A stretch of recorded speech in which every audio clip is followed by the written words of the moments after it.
আমরা যদি সত্যিকারের সুসন্তান হয়ে জন্মগ্রহণ করি তবে অবশ্যই আমরা খোঁজ নেব যে আমাদের পূর্বপুরুষের যে সম্পদ ছিল সেই সম্পদের একেবারে কড়ায় গণ্ডায় আমরা বুঝে নেবার চেষ্টা করব। আর যদি কেউ কুসন্তান হয়ে থাকে তবে সে তো পিতৃপুরুষের সম্পদ বেচে খেতে পারে, বন্ধক দিতে পারে, অথবা যারা দখলদার তাদের তোষামোদ করে ক্ষুণ্ণবৃত্তি নিবারণ করে আর গোলাম হিসাবে জীবন কাটিয়ে দিতে পারে। কিন্তু সুসন্তানরা তো সেটা করে না।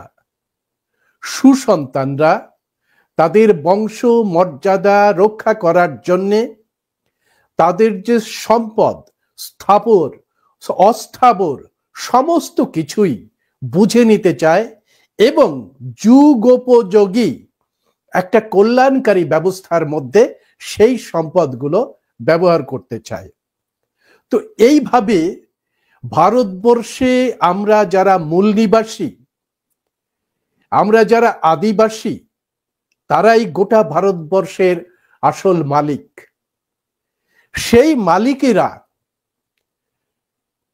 ৬৫,০০০ বছর ধরে তিলে তিলে গড়ে তুলেছে এই ভারতের সমস্ত স্থাবর অস্থাবর, তার ভাষা, শিল্প, সাহিত্য, সমস্ত কিছু তারাই হচ্ছে আসল মালিক।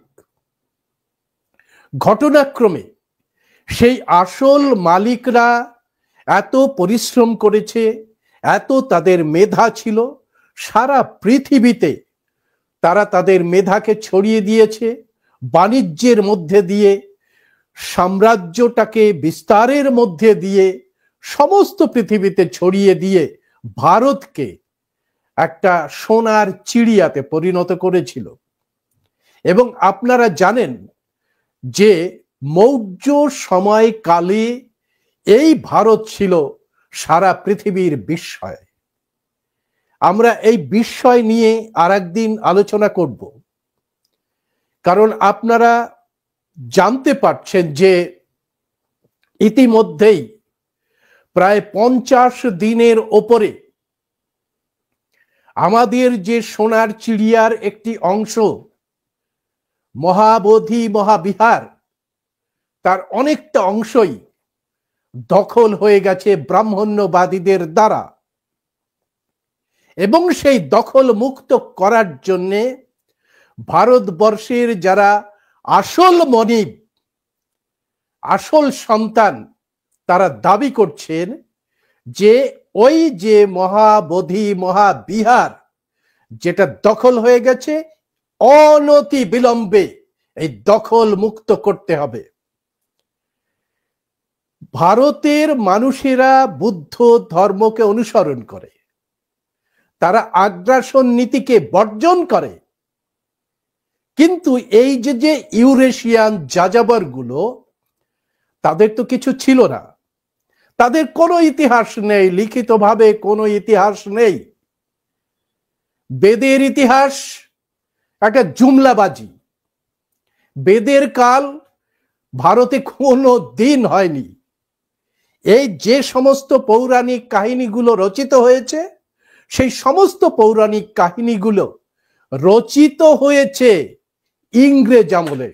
১৭০০ সালের পরে এই কাহিনীগুলো রচিত হয়েছে। তার আগে ভারতে ইউরেশিয়ানদের কোনো ধরনের লিটারেচার সাহিত্য নেই। যত সাহিত্য আছে, যত শিল্পকর্ম আছে, সমস্তটাই বৌদ্ধদের অবদান। সুতরাং সেই জায়গাগুলোকেই দখল করে নিচ্ছে এই ইউরেশিয়ান যাযাবরেরা, যারা সবসময় হান্টিং অ্যান্ড গ্যাদারিং একটা মানসিকতায় বসবাস করে। অন্যের সম্পদ দেখলেই সেই সম্পদটাকে কেড়ে নেওয়ার চেষ্টা করে, সেটা দখল রাখার জন্য আপ্রাণ চেষ্টা করে যায়। কিন্তু ভারতবর্ষের ৯২% মানুষের এই সম্পদ দখল করে মাত্র 3.5% এই যে ইউরেশিয়ান, তারা তো চালাতে পারে না। সুতরাং ভারতবর্ষের সমস্ত সন্তানেরা বাবা সাহেব ডক্টর বি.আর. আম্বেদকরের সংবিধানের পরে তারা বুঝতে পেরেছেন এই গোটা দেশের আসল মালিক হচ্ছে ভারতবর্ষের এই ভূমি সন্তানেরা। সেই জন্যই সমস্ত জায়গায় গৌতম বুদ্ধের ৮৪,০০০ দেশনাকে অনুকরণ করে সারা পৃথিবীতে সম্রাট অশোক ৮৪,০০০ ধম্মরাজিকা তৈরি করেছিলেন।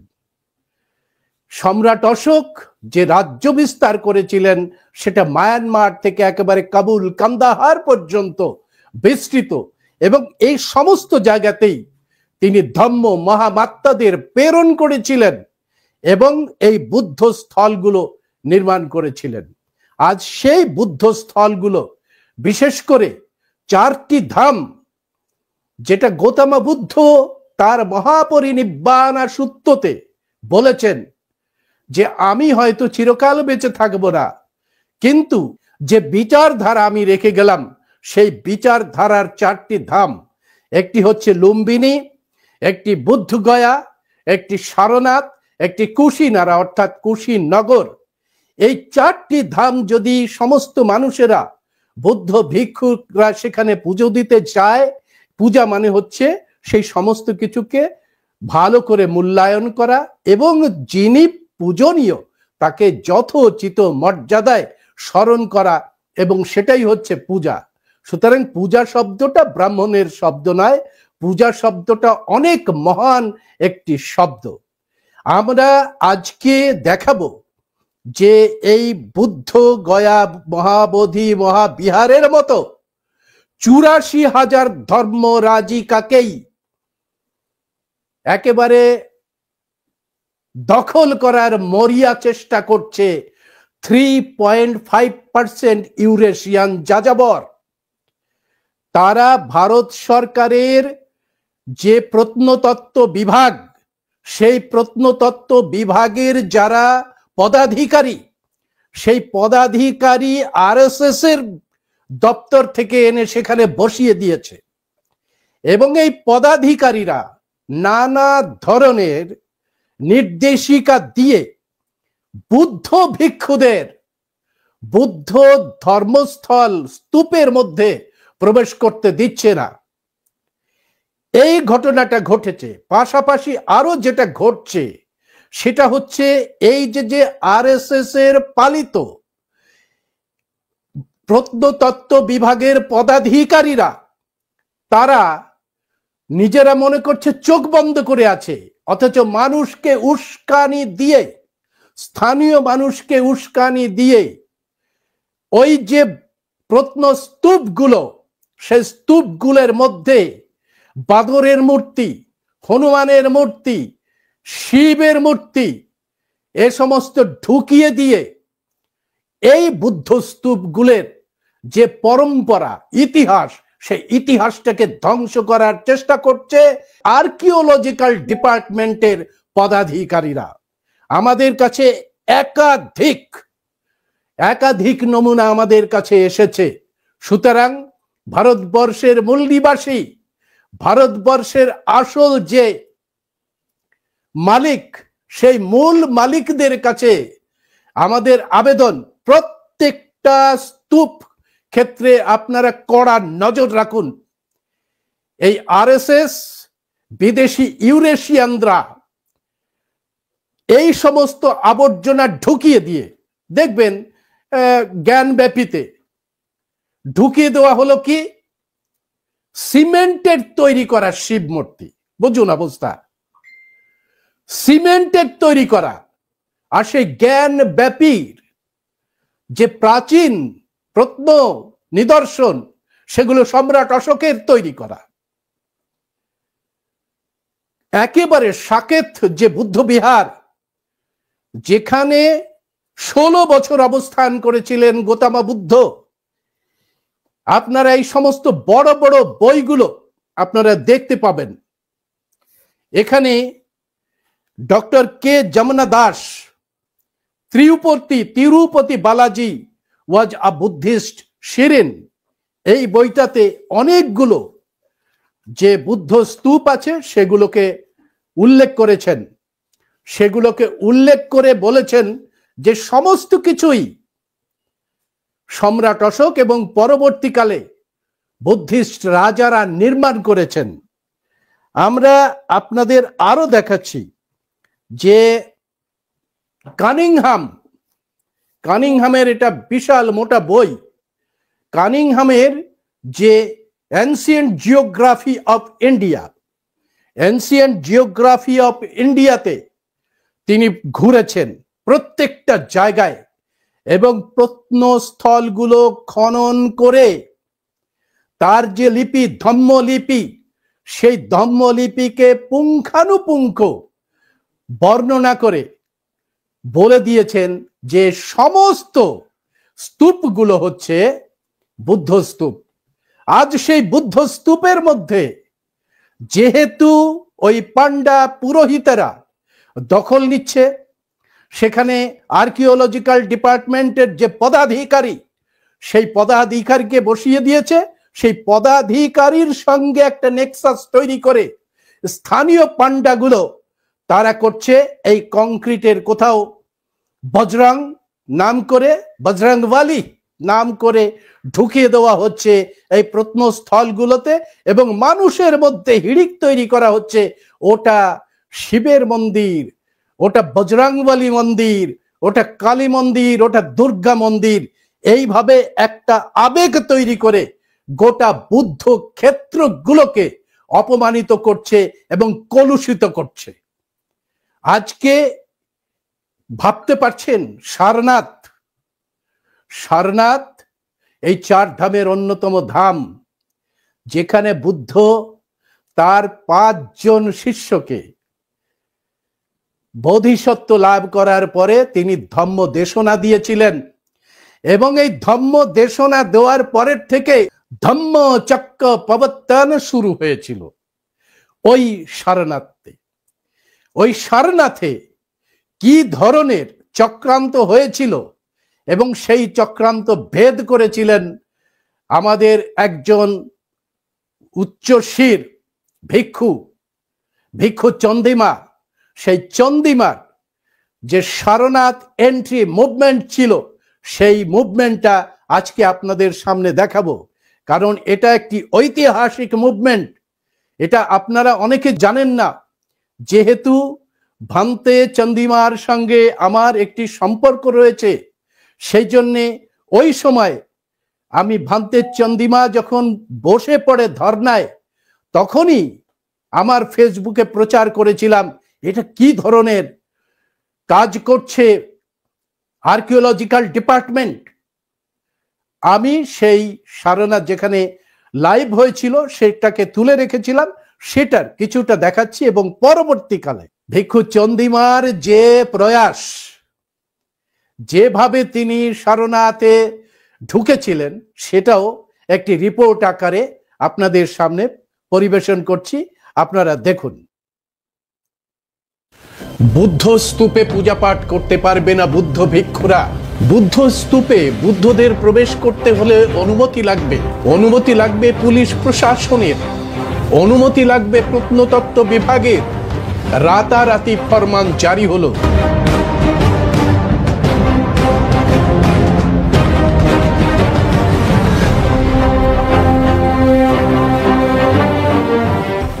প্রিয় দর্শক, এই পর্যায়ের আলোচনার আজ প্রথম ভাগ আপনাদের নিয়ে যাচ্ছি সারনাথে, যেখানে গৌতম বুদ্ধ তার 5 জন অনুগামীকে ধম্ম দিশা দিয়েছিলেন।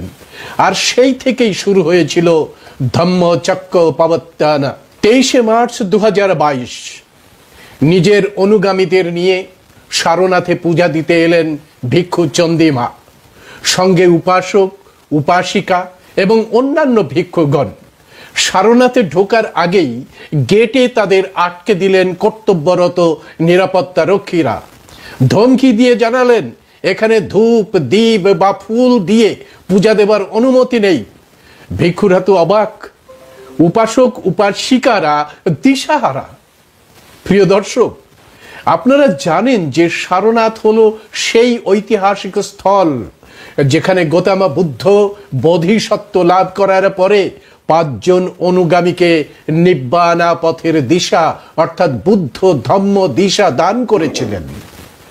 ললিতা বিস্তার সূত্রে উল্লেখ আছে যে এই বনটি মৃগদয়া বন বা ডিয়ার পার্ক নামে পরিচিত ছিল।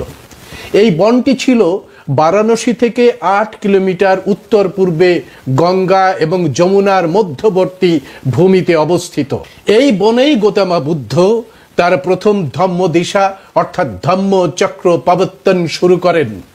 মহাপরিনিব্বাণা সূত্রের দ্বিঘনিকায় আমরা জানতে পারি যে গৌতম বুদ্ধ ভিক্ষু এবং উপাসক উপাসিকা এবং অনুগামীদের 4 ধামে পূজা দেবার কথা বলেন। এই 4 ধাম হলো লুম্বিনী, বুদ্ধগয়া, সারনাথ এবং কুশিনারা, যা কুশীনগর নামে পরিচিত। সম্রাট অশোক বুদ্ধের 84,000 দেশনাকে অনুসরণ করে এই 4টি ধামকে বুদ্ধের পরিকল্পনা অনুসারে নির্মাণ করেন এবং জগতের সমস্ত জীবের জন্য উৎসর্গ করে দেন। বুদ্ধ বাণীকে অনুসরণ করা এবং পালন করা ভিক্ষুদের অনন্য কর্তব্য এবং সেই মহান কর্তব্য সাধন করার জন্যেই ভিক্ষু চন্দিমা সারনাথ যাত্রা করেন। তিনি ভাবতেও পারেননি যে বুদ্ধ ধর্ম ক্ষেত্রে বুদ্ধ ভিক্ষুরাই পূজা দিতে পারবেন না। নিরাপত্তা কর্মীদের সাথে এক প্রস্ত বাঘ বিতণ্ডার পরে অবস্থানে বসে যান ভিক্ষু চন্দিমা। বলেন, ये कहा जा रहा है कि आप पूजा करने के पहले आप परमिशन लेकर के आइए। मैं आर्कियोलॉजी से और आप सब लोगों से मैं इतने जानना चाहता हूँ कि आप अपने किसी धर्म स्थल पे जाते हैं तो क्या आप परमिशन लेकर के जाते हैं? क्या आप वहाँ के SHO को बताते हैं, वहाँ के DM को बताते हैं, वहाँ के SDM को बताते हैं, वहाँ के SSP को बताते हैं?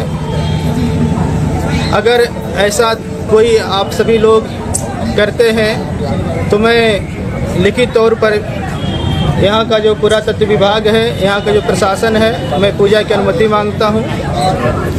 और अगर बिना लिखित आदेश के, बिना कोई एप्लीकेशन दिए आप सभी लोग अपने अपने धर्मस्थलों पे पूजा करने जाते हैं, उसके दर्शनार्थ जाते हैं, तो कृपया हम लोगों को भी, हम बौद्धों को भी ये अधिकार प्राप्त हो कि हम अपने धर्मस्थलों पर बिना रोक टोक के जाकर के ध्यान कर सके, हम जाकर पूजा पाठ कर सके। धन्यवाद। इसमें लिखा हुआ है सर। नहीं SHO साहब, अगर आप हमारे लिए खुद क्या करते मुझे इतने बताइए।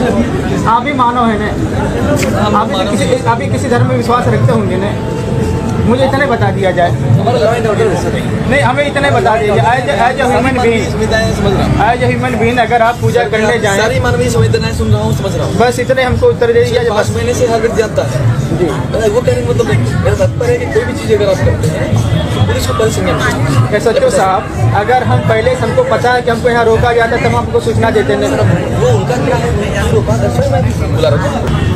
हमको तो बहुत मतलब दुख है इस बात का कि हमको आज धरने पे बैठना, मतलब इस पे ऐसे मतलब पलटी मार के बैठना पड़ा सारनाथ। और बाकी आप इंस्पेक्टर साहब तो आपसे हमारे बारे में पूछ लीजिए, शायद हमारी आपकी पहली बार मुलाकात है। आप सारनाथ बहुत संतोष जी हैं, आपके SHO हैं इंचार्ज, आप उनसे पूछ लीजिए मेरे बारे में। अगर लॉ एंड ऑर्डर से गलत जाएंगे आप उनसे पूछ लीजिए हमारे बारे में। हमको बहुत कष्ट किया, आज मुझे बैठना पड़ा है सारनाथ।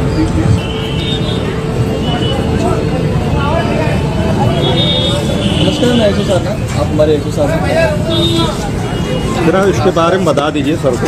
ये हमारा एक 2010 में एक नियम पास हुआ, ठीक है। वो नियम का हिसाब से कोई मैं जो स्मारक सुरक्षित है भारत का सरकार द्वारा, उसमें आप पूजा नहीं कर सकते। पूजा वैसे कर सकते हैं तो आपको 15 दिन का मतलब कुछ दिन पहले आपको परमिशन लेना पड़ता है। तो DGASI देते हैं, उनको वो परमिशन देते हैं तो फिर होगा। ये हम भगवान बुद्ध का जो प्रथम उपदेश स्थली है, जो हम लोग बौद्ध महातीर्थ मानते हैं, अपने आस्था के केंद्र मानते हैं, हम उसका दर्शन नहीं कर सकते हैं। आप दर्शन करने तो नहीं तो हम वहाँ पे बैठ कर ध्यान नहीं कर सकते हैं, हम वहाँ बैठ के पूजा नहीं कर सकते हैं। आप ये कहना चाहते हैं? क्यों नहीं करेंगे भाई, आप ऑनलाइन बात करिए। नहीं रिकॉर्डिंग क्यों करो? नहीं, रिकॉर्डिंग तो करेंगे ना। आप ये बताइए, जो हमारा धर्म स्थल है, जो हमारा महातीर्थ है, हमारे श्रद्धा के केंद्र है, अगर हम वहाँ मतलब जा नहीं सकते हैं, वहाँ बैठ के ध्यान नहीं कर सकते हैं? नहीं, जाने के लिए कौन मना किया? ध्यान नहीं कर सकते हैं वहाँ पे? नहीं, समय से कर रहे हो, टाइम ओपनिंग का टाइम नहीं, हम ओपनिंग के टाइम से कराए तो नहीं, ओपनिंग टाइम से ही अगर जाए तो हमको ध्यान करने दिया जाएगा, नहीं करने दिया जाएगा? ध्यान तो वही परमिशन लेना पड़ेगा, ध्यान करने और पूजा करने के लिए परमिशन लेना पड़ेगा।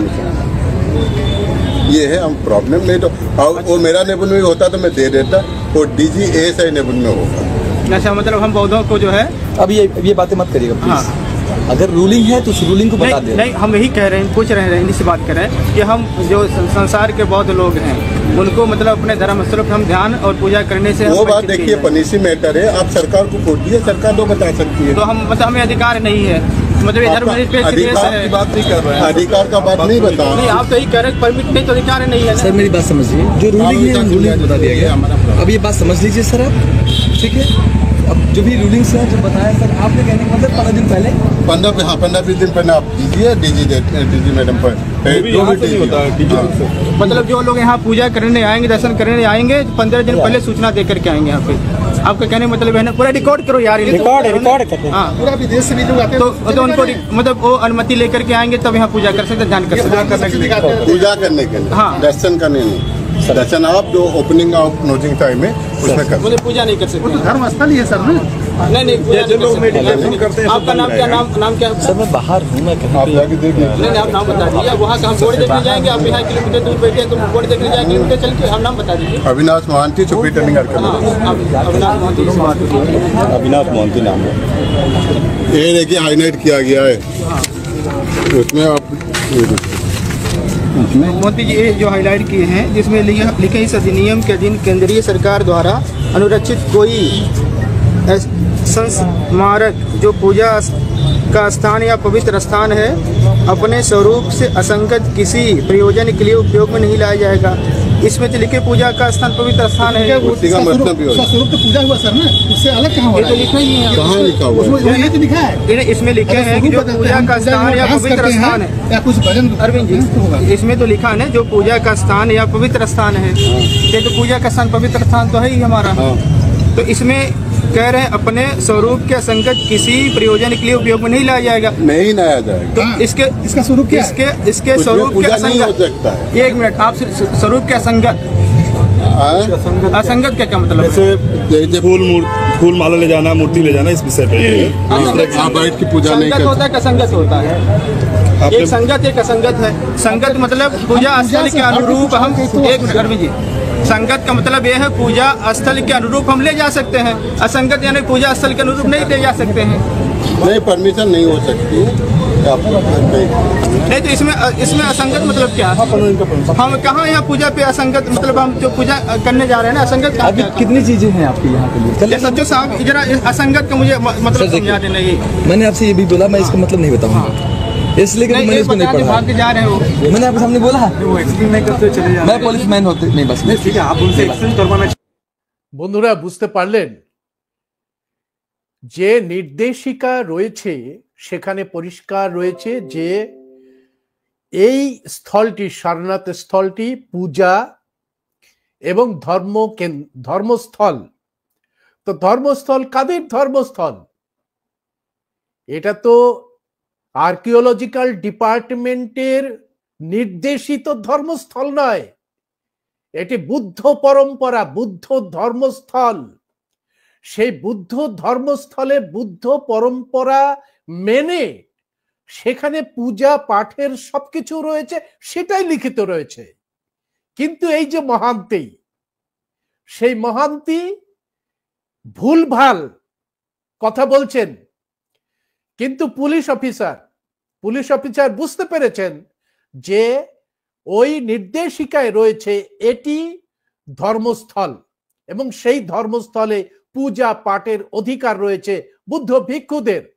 ফলে তিনি বলেন না আমি এটাকে ব্যাখ্যা করতে পারবো না, এটাকে কি লেখা রয়েছে। এরপরে দেখুন তারা আবার কি বলছে। मैंने बोल दिया आपको, देखिए मेरे इस तरह से आप देखिए, मैंने बोल दिया, मैंने आपके सामने बुला दिया, मेरा पुलिस वाले कितना काम होता है। मेरे हिसाब से आप सोचिए, किसी प्रकार की कोई प्रॉब्लम होती है आप हम हमको लोग बताइए। चलते हैं, सचिव साहब को लेटर देते हैं। हाँ। और कल से हम और सर धरने मैं पे बैठेंगे। नहीं, और मैं आपकी तरफ से मैं बोलूंगा नहीं, आपकी कल जो से हम धरने प्रॉब्लम- पे बैठेंगे। नहीं, हमारा धरने कल के लिए से जाना सर शुरू अभी होगा। सर मेरी बात समझ लीजिए, आप हमको दे दीजिए परमिशन, हम दिलवा देते हैं। শুনলেন তো এই অবিনাশ মাহান্তির কথা। অর্থাৎ এখানেও বুদ্ধ গয়ার মতো ঢুকিয়ে দেওয়া হয়েছে এই মাহান্ত এবং পান্ডাদের। চলছে সরকারি নির্দেশনামার নামে বুদ্ধ ক্ষেত্রগুলো দখল করার গোপন অভিসন্ধি। এরা বুদ্ধ স্তূপকে টাকা উপার্জনের প্রোডাক্টে পরিণত করতে চায়। এখানে বুদ্ধের ধম্ম দেশনার ক্ষেত্রে গিয়ে অশ্লীল নাচা গানা করে রিল বানাতে আপত্তি নেই, কিন্তু বৌদ্ধ ভিক্ষুদের বুদ্ধের নির্দেশ মেনে পূজা পাঠ ধ্যান বিপাসনায় এদের আপত্তি।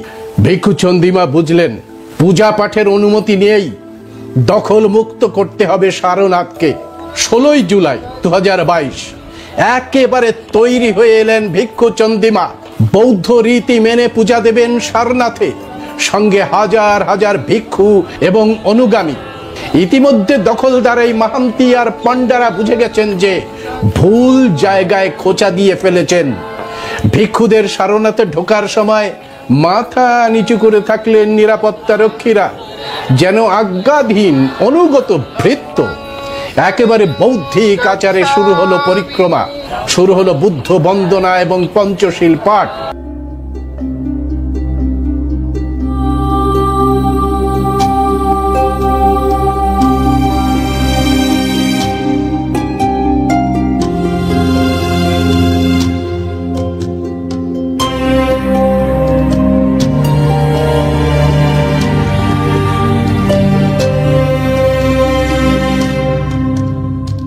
真是无期三宝大愿行，三根本尊长寿诸神咒，所化殊胜八等加错尊，启程教济众生之大利。